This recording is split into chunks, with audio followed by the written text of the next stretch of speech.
So last night I'm watching a video on Young Turk sports, and I know there's a lot of people who don't like the Young Turks, so I don't talk about them a lot because I know there's a lot of people who don't like them. Um, and they're talking about Ronda Rousey, and of course they're showing interviews with Ronda Rousey where she's asked about Holly Holm, and she's asked about the last fight she had and the fact she lost both, and her opinion of them, and what she thinks now about her fighting career, and is she ever going to fight again. And Ronda's doing her best, by which I mean not a lot, to hide the fact that she dislikes the questions, she dislikes the interviewers, and she dislikes a lot of the things that are going on. Um, Ronda Rousey is not a very likable person. This is WrestleMania season, and you watch as guys like Roman Reigns and Randy Orton, or used to be The Rock, sure, John Cena, they do the tour, and they go around and they talk to all these interviewers, and they're generally very pleasant. Roman Reigns, for all of the dislike he gets as a wrestler, very, very solid as an interview for mainstream media or whoever happens to be interviewing him from local media that day. Roman's a well-spoken man, and he's got the look and he's got the presence of a professional wrestler and of a champion, and I understand WWE trucking him out for that. Ronda is temperamental. She's there's a lot of other words I've heard to describe Ronda before, and I'm not denying that those things are true. It's just weird because here we are, less than a week from Mania. She gets put through a table by Stephanie McMahon and sells it like a champ, which is weird because she's supposed to be the baddest woman on the planet, right? And Stephanie, who hasn't wrestled in how long, puts her through a table. Okay.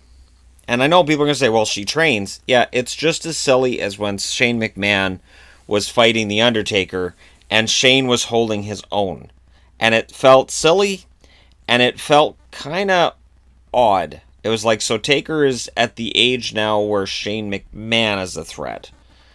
But we're supposed to make this big deal of Undertaker being in the ring, and yet Shane McMahon is a threat. Shane. And I know, Shane's incredible at doing his spots, and Shane's incredible at all these little things he does. But, again, it's the McMahon sticking themselves into something. I feel like what they're doing with Ronda, and I get it, it's for this big publicity thing to have her tagging with Kurt against Triple H and Stephanie. It's supposed to be this great thing. The problem I have with it is that Ronda's supposed to be the good guy here. Now, I don't doubt that when she comes out and smiles for the fans, she means it. She's glad to be in WWE. And maybe she does have the humility to be a wrestler. But her personality is very prickly, shall we say? And it sort of reminds me of back in the 80s when Roddy Piper would do the talk show circuit. Roddy Piper would make you hate him. You'd be very entertained by him in any interview. He was really funny, but you really kind of wanted to see somebody beat the crap out of him by the time he was done talking. Ronda can have that effect too, and they should have that going into Mania. They could have had Ronda come in and beat up Asuka. Think about it. Asuka's going for a big title match, everybody's excited about it, and instead, Asuka's going to lose that chance because Ronda takes it from her. Oh, nuclear heat. But instead, she's fighting Stephanie and Triple H because of course she is. So yeah, I felt like last night when I was watching these interviews, I thought, wow, I really need to discuss this because I want to see if other people feel the same way. Ronda, I think Ronda's beautiful. She's definitely strong. She's definitely a good fighter. She got her ass whooped a couple of times in UFC. She made the move to WWE, I think, in part because as a woman, your looks are what decide how marketable you are after your professional career is over.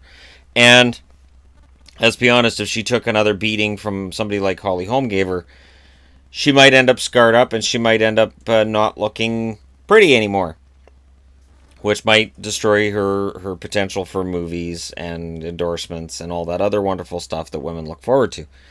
And men too, but the thing is, a man can be kind of beat up and still get ads and still get all those perks. Women aren't allowed.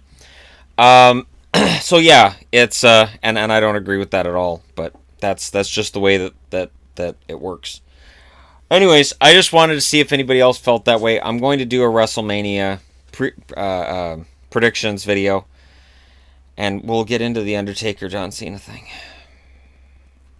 and we'll get into why I'm glad I got rid of the network. You flipping kidding me? 5-6 hours? Holy crap! Give me a break.